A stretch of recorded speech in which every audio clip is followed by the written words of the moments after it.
hanya dengan Rp15.000 per bulan, Anda telah turut berpartisipasi dalam menyebarkan dakwah bersama Tarbiyah Sunnah. Barakallahu fikum. Khairan. Assalamualaikum warahmatullahi wabarakatuh. Innal hamdalillah hamdan katsiran thayyiban mubarakan fih kama yuhibbu rabbuna wa yardah. Asyhadu an la ilaha illallah wahdahu la syarika lah wa asyhadu anna Muhammadan abduhu wa rasuluhu la nabiyya ba'dah. Qala Allah Ta'ala fi kitabil karim a'udzu samii'il alim minasyaitonir rajim. Ya ayyuhalladzina amanu taqullaha haqqa tuqatih wa la tamutunna illa wa antum muslimun. Ya ayyuhan nasu taqu rabbakum alladzi khalaqakum min nafsin wahidah wa khalaqa minha zawjaha wa bassa minhuma rijalan katsiran wa nisaa'a wattaqullaha alladzi tasaaluna bihi wal arham innallaha kana 'alaikum raqiba. Ya ayyuhalladzina amanu taqullaha wa qulu qawlan sadida يصلح لكم أعمالكم ويغفر لكم ذنوبكم ومن يطع الله ورسوله فقد فاز فوزا عظيما أما بعد فإن خير الكلام كلام الله وخير الهدى هدى محمد صلى الله عليه وسلم وشر الأمور محدثاتها وكل محدثة بدعة وكل بدعة ضلالة وكل ضلالة في النار. Bapak-bapak dan ibu-ibu, ikhwan maupun akhwat, para jamaah sekalian, baik yang bergabung bersama atau melalui radio Tarbiyah Sunnah di 1476 AM ataupun para pemirsa yang bersama di saluran YouTube, Instagram, Facebook atau Twitter yang ada di Tarbiyah Sunnah Media. Pada kesempatan sore hari ini kita akan melanjutkan kembali pembahasan kita tentang tafsir surah Al-Baqarah yang mana kita sudah masuk ke ayat yang ke-38, di mana pada ayat sebelumnya kita sudah bertemu dengan penjelasan Allah Subhanahu wa taala tentang bagaimana Allah Subhanahu wa taala memerintahkan kepada Nabi Adam dan istrinya, ya, termasuk iblis di situ, untuk keluar dari surga dan menempati bumi, ya, menempati dunia. Lalu kemudian berikutnya pada surah Al-Baqarah 38 yang akan kita kaji pada sore hari ini, Allah memberikan firman-Nya kepada Nabi Adam dan istrinya, dan juga tentu kepada anak-anak keturunannya dari kalangan manusia termasuk kita pada hari ini, yaitu Allah berfirman, "Qul nahbitu minha jami'a." Kami berkata, turunlah kalian dari surga itu seluruhnya. Maksudnya turunlah kalian semuanya di sini berarti tentulah kita sudah bahas tadi, yaitu Nabi Adam, istrinya, dan juga iblis. Nah, khusus kepada Nabi Adam dan istrinya dan juga anak-anak keturunannya, maka Allah memberikan kalimat khusus kepada mereka. Kata Allah pada lafaz berikutnya, masih Al-Baqarah 38 pada ayat yang sama, fa imma ya'tiyannakum minni hudan faman tabi'a hudaya fala khaufun 'alaihim wa lahum yahzanun. Maka bila telah datang kepada kalian dariku petunjuk, lalu mereka yang mengikuti petunjukku, maka tidak akan ada ketakutan atas mereka, pun mereka tidak akan merasakan kesedihan.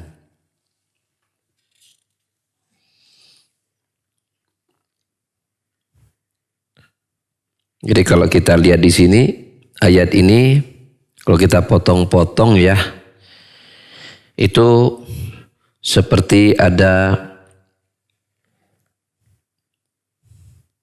3 pembahasan, ya. Yang pertama, perintah Allah untuk memerintahkan kepada Nabi Adam dan istrinya ke iblis untuk turun dari surga dan menempati dunia. Yang kedua adalah Allah Subhanahu wa ta'ala menjelaskan bahwa hidayah itu akan datang kepada kalian dan itu datangnya dari Allah Subhanahu wa ta'ala. Yang ketiga adalah Allah menjelaskan balasan yang baik bagi mereka yang mengikuti petunjuk dari Allah yang datang kepada manusia, berupa Allah hilangkan ketakutan atas mereka dan juga Allah hilangkan pula kesedihan mereka. Dari situ kita ambil beberapa faidah. Di sini ada sekitar 7 atau 8 faidah. Yang pertama bahwasanya surga, annal jannata allati uskuniha Adamu awalan kanan aliyatan. Sesungguhnya surga yang dulu pertama kali Adam ditempatkan di situ, ini tinggi keberadaannya. Buktinya Allah menyatakan turunlah kalian dari surga. Dan kata turun tidaklah muncul kecuali sesuatu yang berasal dari tempat yang tinggi. Itu tuh dalam konteks apa? Konteks kemakhlukan. Ini faedah yang pertama. Faedah yang kedua, ini kembali diulang-ulang oleh Syekh Utsaimin dalam tafsir Al-Baqarah ini, yaitu isbatu kalamillah, menetapkan bahwa Allah itu berbicara. Buktinya dalam Allah menyatakan qulna bitu, kami berkata, kami berucap. Itu. Ini menunjukkan bahwa Allah berkata-kata.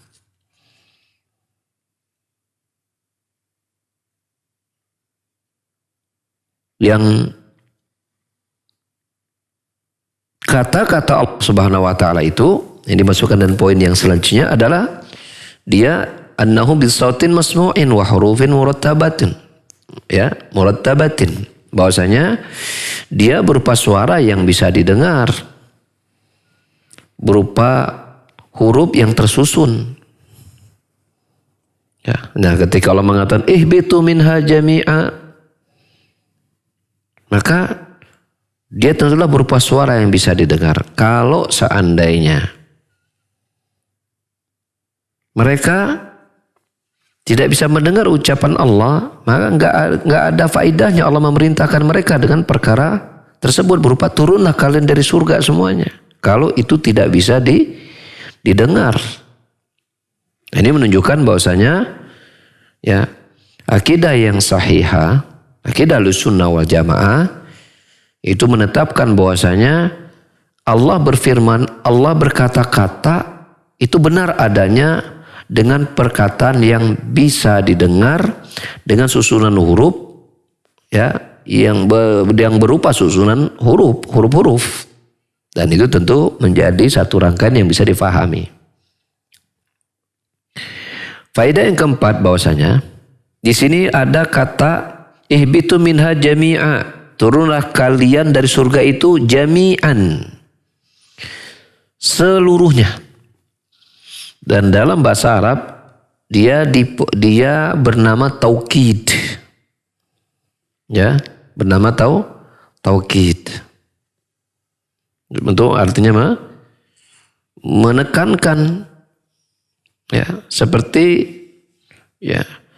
di sini ada kata ihbitu minha jami'an, turunlah kalian dari surga itu seluruhnya. Jami'an itu jamak, menunjukkan sesuatu yang lebih dari satu kali atau lebih dari satu jumlahnya, menunjukkan sesuatu yang berulang begitu. Misalnya dalam bahasa Arab Kita mengatakan ya fulan ajil ajil ajil.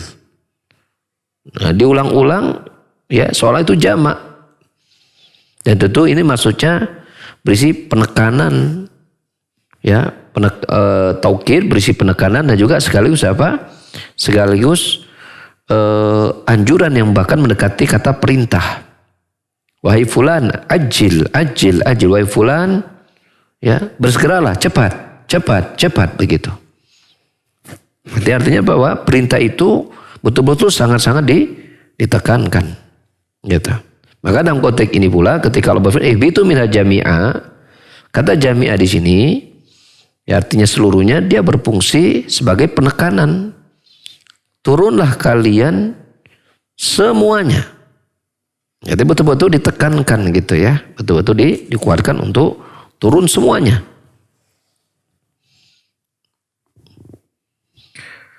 Lalu kemudian Allah menjelaskan tentang bagaimana keberadaan mereka setelah turun dari surga dan menempati bumi ini.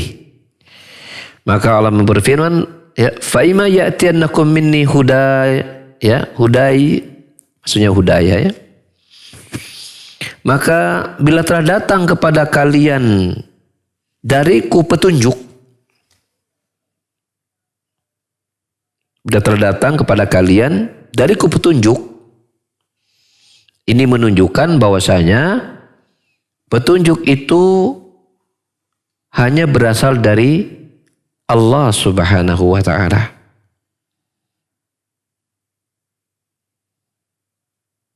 Bila seperti itu keadaannya, maka la tas'alil huda illa min Allah azza wa jalla. Li'annahu alladhi ya'ti bihi. Kalau begitu keadaannya, maka tidak ada tempat engkau meminta petunjuk kecuali hanya kepada Allah azza wa jalla. Karena dialah yang akan satu-satunya yang akan mendatangkan petunjuk. Satu-satunya tempat atau sumber kita mendapatkan petunjuk hanyalah dari Allah Subhanahu wa ta'ala. Maka utuhkan permintaan kita hanya dan hanya kepada Allah saja. Tidak ada tempat yang lain kita meminta petunjuk kecuali hanya kepada Allah Subhanahu wa ta'ala. Maka pada selanjutnya menunjukkan tentang keberadaan mereka yang secara benar mensikapi petunjuk dari Allah yang datang kepada mereka. Allah memberikan jaminan ya, bahwasanya fala khafun 'alaihim wa hum yahzanun, bahwa mereka ya, yang maksudnya beriman kepada petunjuk Allah Subhanahu wa ta'ala yang datang kepada mereka itu, Allah berikan jaminan bahwasanya mereka tidak akan merasakan takut ya fil amril mustaqbal, maksudnya takut terhadap perkara ke depan yang akan dihadapi. Walahum yahzanun ya, dan juga mereka tidak akan sedih ya, sedih dari apa? Dari apa yang telah mereka lakukan berupa amal-amal soleh. Mereka tidak akan sedih, mereka akan mutmain, mereka akan tenang karena mereka telah mengikuti petunjuk dari Allah Subhanahu wa ta'ala tadi.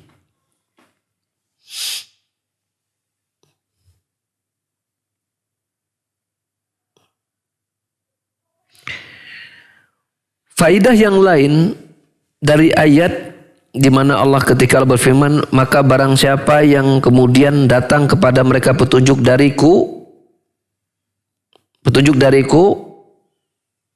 barang siapa yang mengikuti petunjuk tersebut tidak akan takut dan tidak akan bersedih, menunjukkan bahwasanya la yata'abbadu lillahi illa bima syara', menunjukkan bahwasanya tidaklah suatu peribadahan atau takarub pendekatan diri ya kepada Allah sah kecuali dengan apa yang Allah syariatkan. mengandung konsekuensi terbalik adalah barang siapa yang beribadah kepada Allah tetapi dengan tanpa apa yang Allah syariatkan, pada hakikatnya fahum ala ghairil huda atau fahuwa ala ghairi hudan. Maka hakikatnya orang itu tidak berada di atas petunjuk. Walaupun dia memiliki niat, dia ingin dekat kepada Allah Subhanahu wa taala. Dia ingin beribadah dan bertakarub kepada Allah Subhanahu wa taala. Tetapi tatkala itu tidak sesuai dengan apa yang Allah jelaskan, apa yang Allah tuntunkan, maka hakikatnya dia tidak sedang berada di atas petunjuk. Hasilnya adalah dia bukan semakin dekat kepada Allah, tapi dia semakin jauh. Makanya Nabi SAW dalam khutbah Jumat beliau membuka khutbahnya dengan perkataan apa? Wa syarrul umuri muhdatsatuha wa kullu muhdatsatin bid'ah wa kullu bid'atin dhalalah. Seburuk-buruk perkara, artinya perkara yang paling merugi juga, adalah perkara yang diada-adakan. Tentulah yang Rasulullah maksudkan adalah perkara agama. Yang diada-adakan tentulah yang Nabi tidak melakukannya kemudian ada muncul belakangan begitu. Yang itu dalam ranah yang memang bukan bagian dari ijtihad sama sekali. Dan tidak ada ruang ijtihad di situ. Dan tidak memerlukan ijtihad di situ. Maka perkara baru ini Rasulullah menghukuminya bila kondisinya seperti itu, maka seluruhnya adalah penyimpangan. Tidak membuat seseorang itu semakin dekat kepada Allah, tapi membuatnya semakin jauh. Walaupun niat sang pelakunya dia ingin semakin dekat kepada Allah Subhanahu wa taala. Ya. Tidakkah kita perhatikan ini, saya nukilkan ayat surah Az-Zumar ayat 3. Tidakkah kita lihat Allah Subhanahu wa taala menghukumi niat baik para pelaku musyrikin sebagai sebuah kesyirikan, kesalahan. Tidak dari sisi niatnya, tapi dari sisi bahwa cara dia melakukannya untuk beribadah mendekat diri kepada Allah Subhanahu wa taala tidak sesuai dengan apa yang Allah inginkan. Tidak dari perkara yang Allah ridhoi. Ya. Allah menjelaskan kondisi mereka, kata Allah Subhanahu wa taala surah Az-Zumar ayat 3, "Ma na'budum illa yuqarribuna ila Allahi dzulfa." Tidaklah kami beribadah mendekatkan diri kepada berhala-berhala tersebut kecuali agar berhala-berhala tadi dapat membuat kami sangat dekat kepada Allah Subhanahu wa taala. Tapi kenyataannya niat baik mereka itu, namun dengan cara yang mengandung kesyirikan, Allah tidak hukumi dan hargai sama sekali niat baiknya untuk semakin dekat kepada Allah Subhanahu wa taala.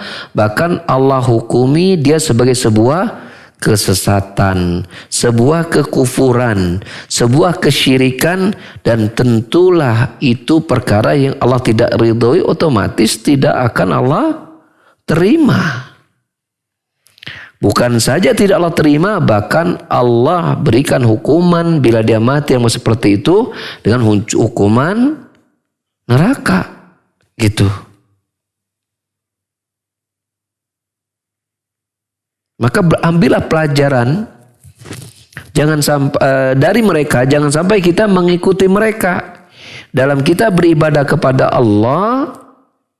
Ya, niat kita ingin dekat kepada Allah, namun tidak mengikuti apa yang Allah syariatkan, apa yang Allah tetapkan, apa yang Allah tuntunkan. Dan kita mengetahui bahwasanya tidak ada satupun manusia yang tahu bagaimana tuntunan Allah, bagaimana yang Allah inginkan, kecuali orang-orang yang Allah pilih untuk menyampaikan apa yang Allah cintai dan apa yang tidak Allah cintai.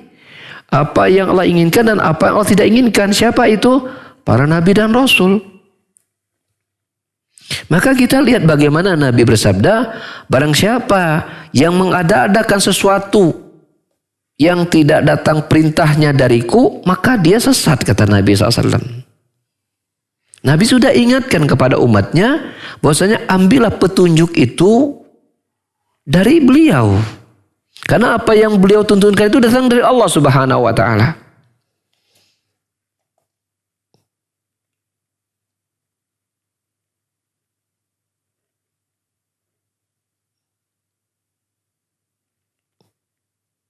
Abdullah bin Mas'ud radhiyallahu anhu pernah berkata, ini dinukil oleh Al-Imam Syatibi dalam kitab Al-Ittisam, kata beliau, kullu khairin fi ittiba'i man salaf wa kullu syai'in fi ittiba'i man khalaf.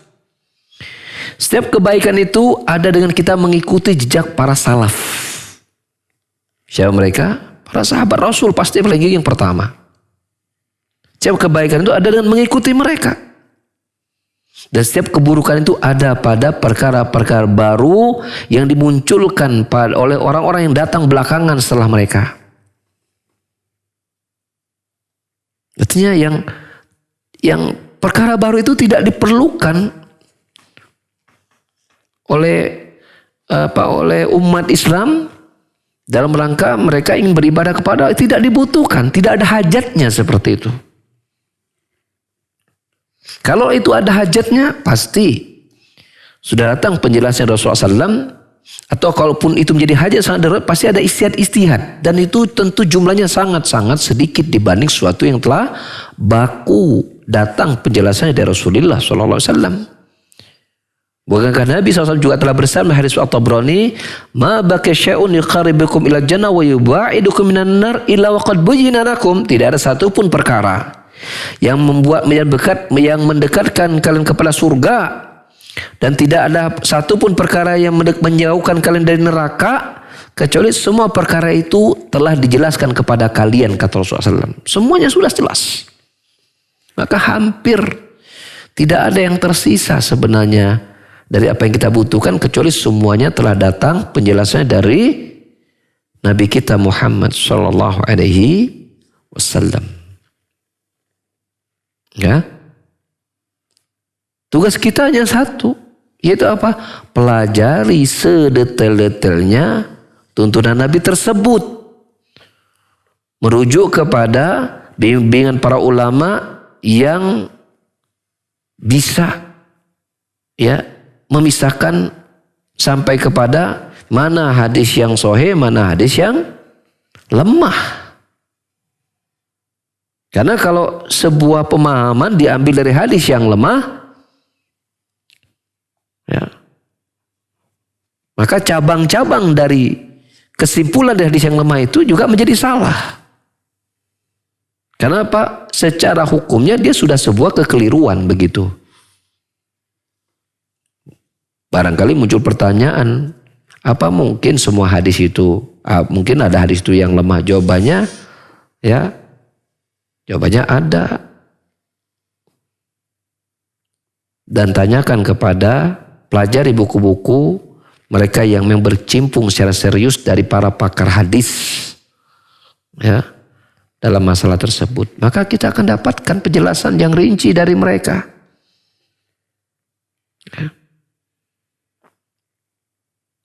Bila kita berbicara tentang nilai-nilai profesionalisme begitu kan, yang kita sering dengar itu digembar-gemborkan sana sini, profesional begitu kan. Ini kan artinya kita bicara tentang sebuah kapabilitas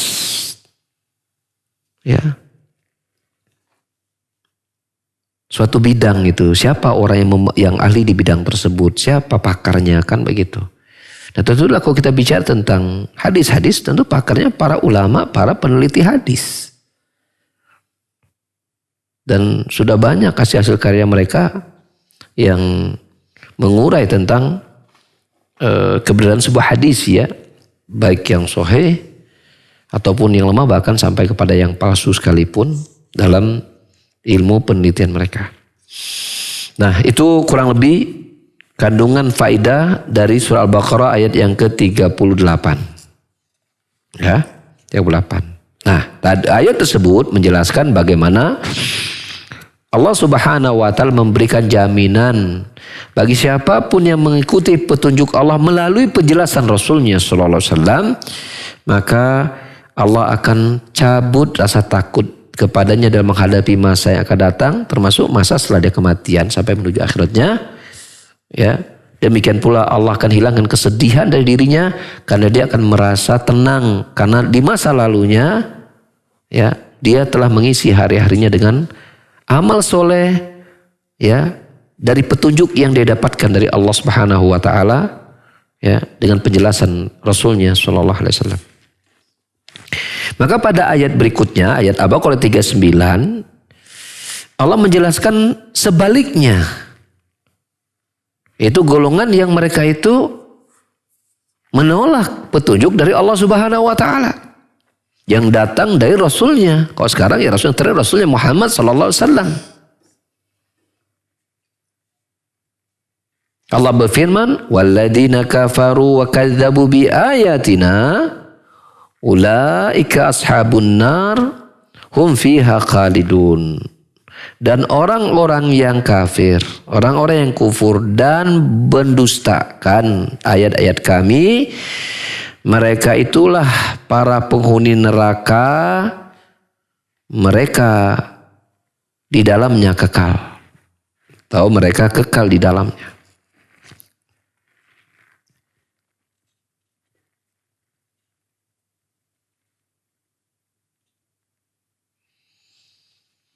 Ya, maka orang-orang yang kufur yaitu orang-orang yang menentang perintah Allah, orang-orang yang berdustakan itu mendustakan kabar-kabar dari Allah, ya, baik karena kesombongan ataupun dalam sebab yang lainnya, ya, maka keberadaan mereka itu akan merugi karena Allah memberikan status mereka bahwa mereka kelak akan menjadi penghuni neraka dan kekal di dalamnya.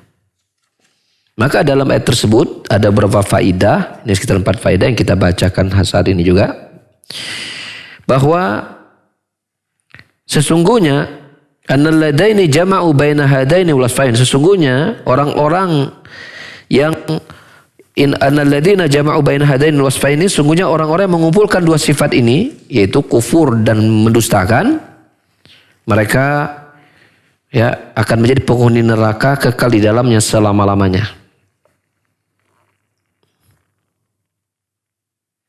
Ya, walaupun tentu dalam pembahasan tauhid atau akidah tentu pasti dirinci ketika kita menjelaskan makna kufur dan makna dusta, mendustakan. Kalau mendustakan, banyak dalil yang para ulama sepakat dia kekal di neraka ketika mendustakan syariat.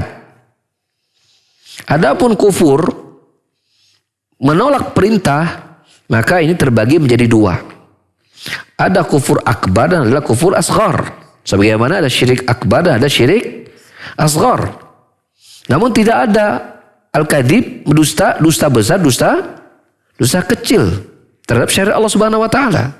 Maka kalau kedustaan dia hanya punya satu hukum yaitu kekal di neraka. Adapun kafir menolak perintah Allah Subhanahu wa taala, maka ini terbagi menjadi 2. Ya, jadi menjadi 2. Ada yang berakibat dia keluar dari agama, yang kita kenal dengan kata kafir ya, yang sering satu kata kafir itu keluar dari agama, keluar dari Islam gitu kan. Dan tentu akibatnya di neraka, mereka kekal di akhirat, akibatnya adalah mereka kekal di neraka selama-lamanya. Adapun kekufuran yang sifatnya tidak mengeluarkannya dari agama, maka tentulah keberadaannya pun tidak membuatnya di akhirat kekal dalam neraka. Ya. Seperti itu. Seperti contoh misal, ya, tentang ayat misal soal Maidah. Al-Maidah ayat 44. Allah Ta'ala berfirman, "Wa man lam yahkum bima anzalallahu faulaika humul kafirun." Barang siapa yang tidak berhukum dengan hukum Allah maka dia kafir. Tidak berhukum hukum Allah maka dia kafir. Maka para ulama merinci kafir di sini kafir keluar dari Islam atau tidak, maka tergantung dari sikap dia.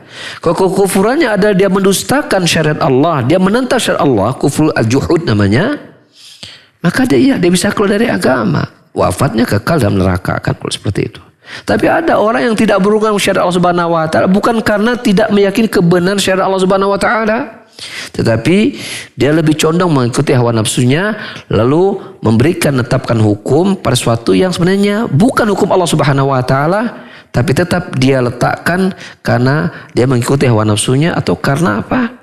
Karena ada kepentingan dunia dia dapatkan bila hukum itu dia tegakkan, misalnya seperti itu. Maka orang seperti tidak bisa kita hukum sebagai orang yang keluar dari agama secara otomatis. Apalagi sampai kita tetapkan dia pasti masuk neraka, nggak bisa. Contoh yang lain misalnya, ya Rasul bersabda, "Man atakahinan." Ya, barang siapa yang mendatangi ya dukun, man atakahinan, man ata'arrafan aw kahinan wa saddaqa ma yaqul faqad kafara bima unzila Muhammadin sallallahu alaihi wasallam. Barang siapa yang mendatangi dukun dan tukang ramal, maka sungguh dia telah kufur kepada apa yang diturunkan kepada Nabi Muhammad sallallahu alaihi wasallam. Itu ada kata kufur di situ. Pertanyaannya, kufur besar atau kufur kecil? Jawabannya dirinci. Dan perincian itu ada pembahasan dan masalah akidah. Gitu.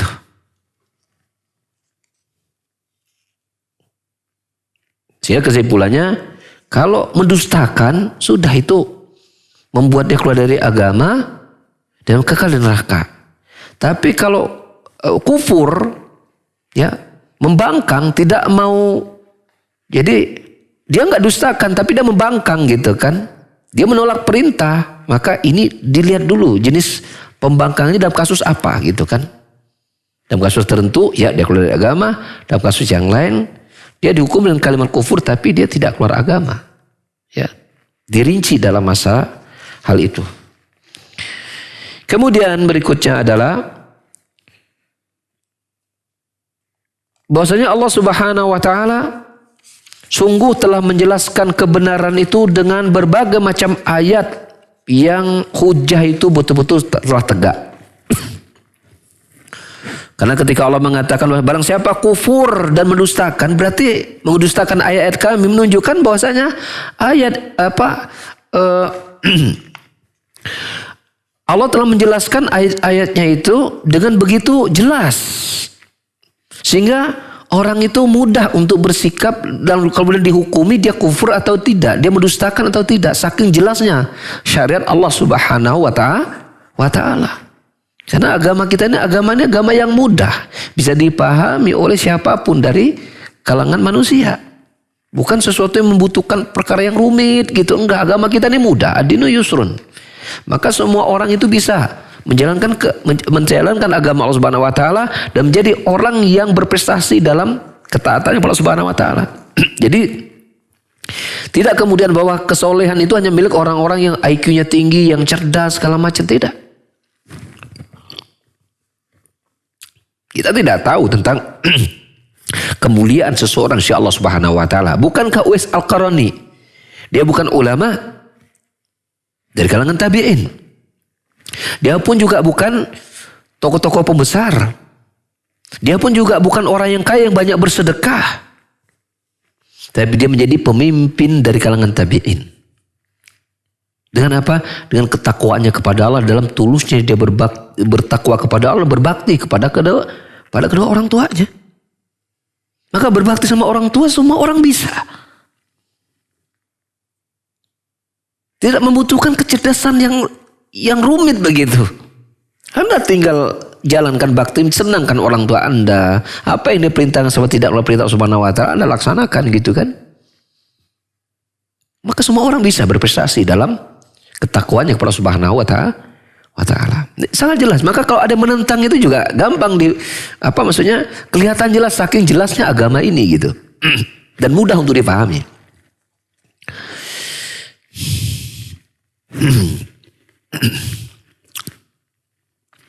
Kemudian faedah yang ketiga bahwasanya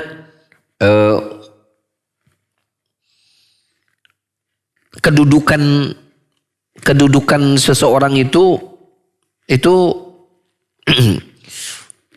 kebedaan tingkatnya dalam sisi penentangan itu dilihat dari dua sifat ini, kekufuran dan mendustakan.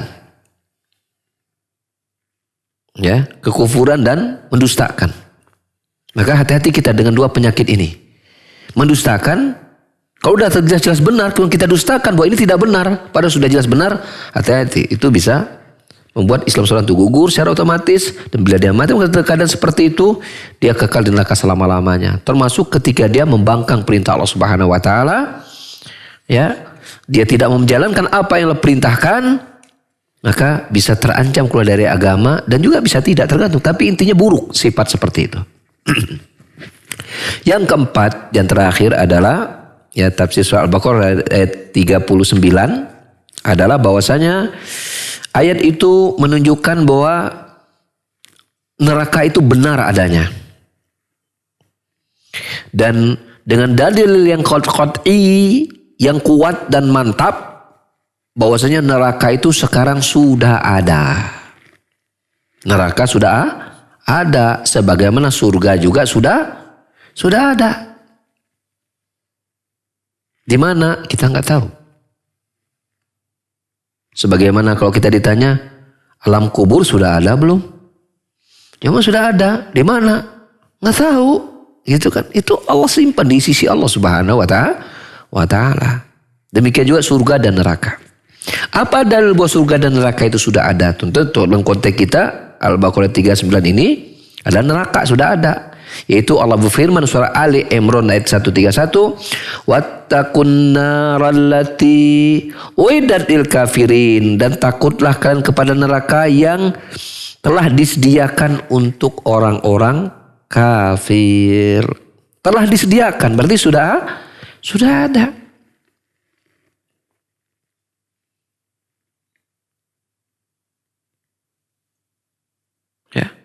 Kita pernah membahas tafsir juz amma ya tentang inna jahannama labil mirsad gitu kan, sungguh neraka jahanam itu sudah mengintai gitu. Mengintai. Menunggu para pelakunya untuk memasukinya gitu. Menunggu, mengintai gitu artinya. Dan siap menerima kedatangan para penghuninya. Dan ini adalah akidah sunnah wal jamaah yang telah ya mereka sepakati bahwa neraka itu ada, neraka itu benar, dan neraka itu telah ada. Ya, telah ada sekarang. Sebagaimana juga surga itu benar dan sudah ada sekarang. Berarti artinya kita dihadapkan pada dua pilihan yang jelas. Apakah masuk surga, amin, ataukah naudzubillah ya. Gitu, seperti itu. Demikian para jamaah sekalian, bapak dan ibu-ibu iman akhwat ya, dari pendengar dan pemirsa di Tarbiyah Sunnah Media, apa yang bisa kita kaji tentang Al-Baqarah ayat 38-39 sudah selesai, dan ada waktu beberapa saat bisa kita gunakan untuk bertanya jawab ya. Harapannya tetap dalam lingkaran materi, pertanyaannya ya itu yang kita prioritaskan ya, kalau ada. Kalau nggak ada ya seada-adanya gitu kan. Gitu. Mangga Kang Cepi silakan. Syukran jazakallahu khair kepada Ustaz Abu Umar Indra Hafizahullah Ta'ala yang telah menyampaikan materi kajian di pembahasan tafsir surat Al-Baqarah ke-38 dan ke-39. Ikhwati iman azani Allah wa iyyakum, para pendengar dan pemirsa dimanapun antum berada. Bagi yang akan bertanya kepada Ustadz bisa melalui line telepon langsung di nomor 022-8686-2637. Sekali lagi ke nomor 022-8686-2637, atau bisa melalui pesan singkat ke nomor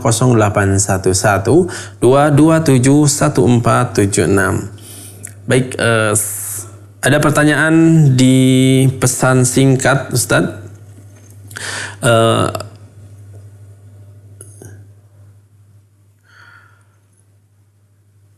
Assalamualaikum Ustadz, apa yang dimaksud dengan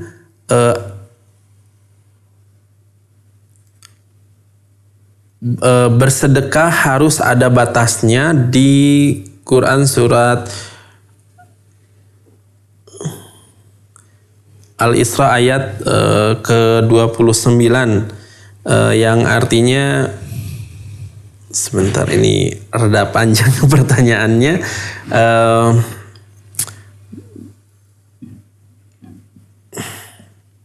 Baik, kita kurang dimengerti pertanyaannya, kita beralih ke pertanyaan yang lebih singkat. Assalamualaikum Ustadz, Afwan mohon dijawab Ustadz, kenapa kita bisa berada di lingkungan yang dikelilingi oleh orang-orang yang tidak jujur dan licik, padahal kita tidak pernah berbuat seperti itu. Apa yang harus dilakukan Ustadz supaya saya dijauhkan dari orang-orang seperti itu? Jazakallahu khairan. Silakan Ustadz. Ya, Masya Allah, barakallahu fiik. Ya, mengapa kita, ini mungkin contoh sebuah kasus ya, kita dikelilingi oleh suatu situasi, dikelilingi oleh orang-orang yang memiliki akhlak buruk ya, barangkali ya, kesimpulannya ya. Dibahasnya tadi apa? Tidak jujur dan licik. Tidak jujur dan licik ya. Bedanya licik dan tidak jujur apa? Ya 11-12 ya, mirip lah ya gitu kan, saudara kandung ya. Gitu. Mengapa? Ya kalau saya mengapa ya nggak tahu juga gitu ya. Tetapi kita bicara tentang begini.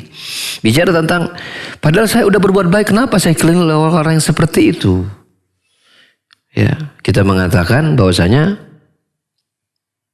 Rasulullah SAW itu pernah berada dekat bersama orang-orang yang lebih buruk daripada kita.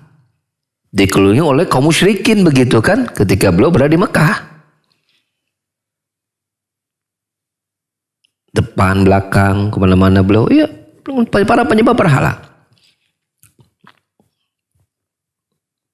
Jadi kita bukan orang yang pertama mengalami, orang yang lebih tinggi keimanannya, bahkan Rasulnya Allah Subhanahu wa Ta'ala juga seperti itu, gitu kan. Jadi jangan terlalu bersedih ya, artinya bahwa sikapi saja itu sebuah hal yang biasa gitu kan, itu bagian dari pengujian keimanan kita ya, untuk kita istiqomah, untuk kita mencari cara untuk bisa berdakwah, menguji kesabaran kita, membersihkan dosa-dosa kita gitu kan, banyak nilai positif ya. Namun bila kita merasa bahwa lingkungan pertemanan yang ada sekeliling kita itu memang betul-betul sudah pada tahapan mengancam keistiqomahan kita, kita sudah berada pada posisi yang sudah tidak tahan dan tidak kuat lagi, maka di sana ada namanya hijrah gitu kan, hijrah tempat namanya, memilih ya lokasi yang baru dengan teman yang lebih baik, yang lebih soleh, seperti itu. Dan inna atallahi wasi'atan. Ya wasi'atun, sungguhnya bumi Allah ini luas. Jadi kita jangan terkungkung bahwasanya hidup kita kalau nggak di situ nggak akan bisa hidup. Nah ini sebuah kekeliruan besar begitu. Ya, bumi Allah ini luas. Itu memang ketika kita melihat bahwasanya kita sudah sampai pada batasan tidak bisa mempertahankan lagi ya agama kita di situ misalnya. Tapi kok hanya sekedar ini masalah buruk muamalah ya, misalnya tidak jujur dan licik hanya berkaitan dengan masalah ketika tiap kali kita pengen usaha kok ketemunya gitu kan mungkar itu wae gitunya, misalnya tiap kali pengen dagang ketemunya nggak jujur lagi, tiap kali pengen usaha ditipu wae gitu ya.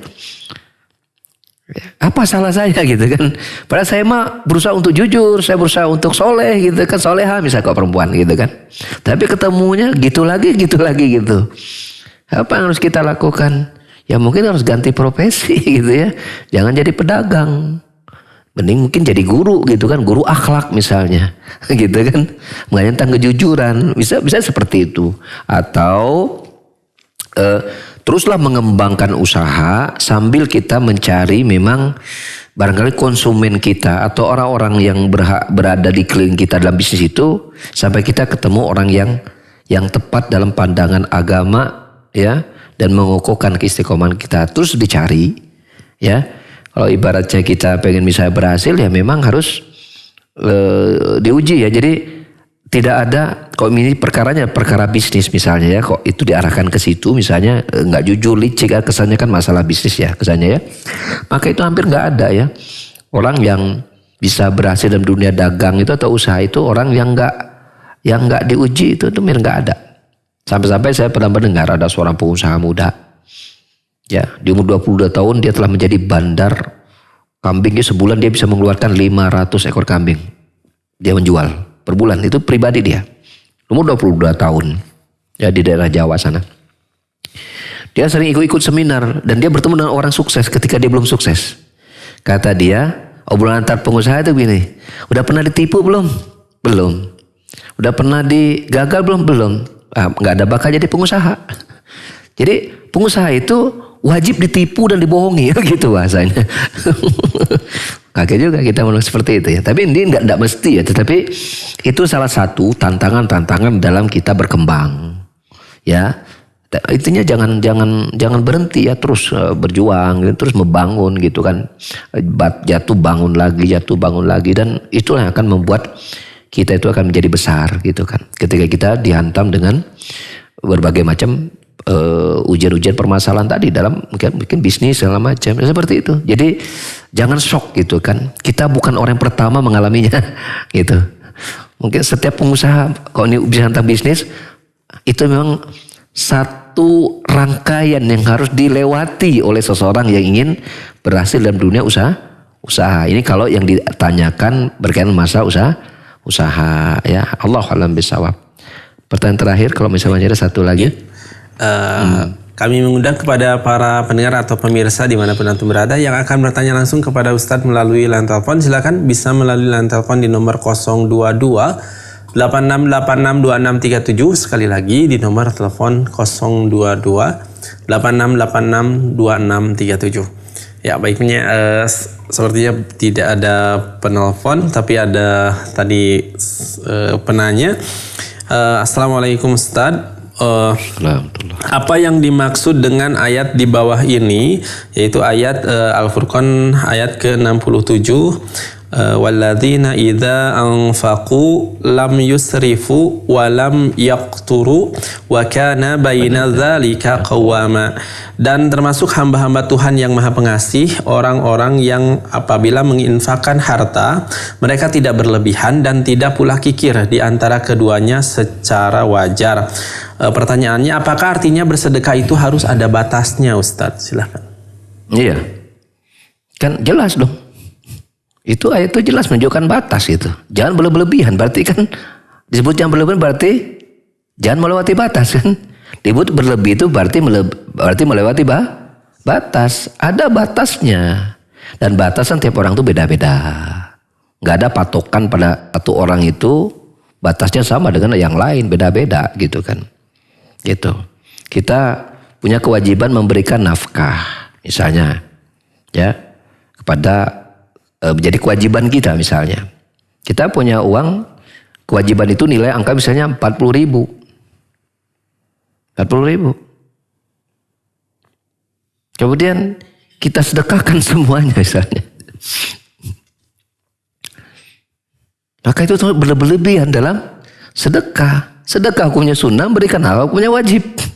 Gak bisa sunnah mengalahkan yang wajib. Tapi kan ada Ustaz, sahabat mulia Abu Bakar As-Siddiq radhiyallahu anhu itu menghibah seluruh hartanya Allah Subhanahu wa taala. Maka kita mengatakan, atuh men ngaca tuh men. Iman ente udah sekuat Abu Bakar As-Siddiq belum? Istri ente udah kayak istri Abu Bakar As-Siddiq belum? Umar saja nggak bisa melakukan seperti dilakukan oleh Abu Bakar As-Siddiq, apalagi sahabat yang lain, apalagi kita yang iman kita betul-betul sangat tipis hari ini gitu kan. Sudah yang biasa-biasa saja lah, yang sesuai yang realita gitu kan. Nah itu contohnya ada batas. Ya, tapi ketika kita sudah melewati misalnya batas kewajiban kita, kemudian kita punya harta lebih gitu kan, seperti itu. Maka ini kita silakan memilih. Silakan memilih. Ya, untuk kita infakkan seluruhnya Allah Subhanahu wa taala. Itu dilakukan dalam hadis yang riwayat Muslim tentang apa? Dan ini kita sering dengar ya dari Ustaz kita Ustaz Abu Haidar menyampaikan tentang ada ketika ada seorang berjalan, kemudian mereka melihat dari mendengar ada dari ke langit ada awan, kemudian berbunyi ya aski wadi fulan gitu kan. Turunkan hujan kepada kebunnya si fulan. Ya, aski hadik kata fulan gitu. Berikan hujan kepada ini. Diikuti Allah, ternyata hujan di kebun tersebut situ saja. Yang lainnya tidak gitu kan. Maka orang itu bertanya kepada, singkat cerita, maka orang itu bertanya kepada penghuni kebun itu, apa yang kau lakukan sampai Allah Subhanahu wa taala kemudian memuliakanmu dengan kondisi seperti itu? Maka ketika aku panen, maka aku bagi 3, sepertiga untuk keluarga aku, sepertiga untuk memperpanjang pembelian bibit setelah pertanian untuk melanjutkan pecah tanamnya, hingga 3 sepertiganya aku infakkan semua jian Allah Subhanahu wa taala. Nah, kalau kita bisa seperti itu tuh bagus. Kita punya uang 100.000, 50.000 untuk kewajiban kita, 50.000-nya kita infakkan semuanya Allah Subhanahu wa taala, maka itu masih dalam batas yang boleh. Tapi kalau kita mau 20.000-nya kita simpan juga nggak apa-apa. Tapi kalau sudah menggerus bagian yang menjadi kewajiban kita, ya, dan sementara kita nggak siap untuk mengalami risiko-risiko yang seperti itu, ya kita tahan, jangan sampai kita berlebihan. Tapi juga jangan sampai bakhil. Ada lebih pun kita tidak mau berinfak, gitu kan, jangan. Ya tengah-tengah memang. Dan yang pertengahan itu yang terbaik. Pertengahan itu terbaik. Allahumma bissawab. Ya semoga Allah Subhanahu wa taala mudahkan urusan kita, murahkan rezeki kita, lapangkan hati kita, sehingga kita bisa menjalani hidup ini sesuai dengan apa yang Allah ridhoi dan berkumpul bersama orang-orang cintai di surganya. Amin Allahumma amin. Subhanakallahumma bihamdika asyhadu an la ilaha illa anta astaghfiruka wa atubu ilaik. Wa akhiru da'wana alhamdulillahirabbil alamin. Assalamualaikum warahmatullahi wabarakatuh.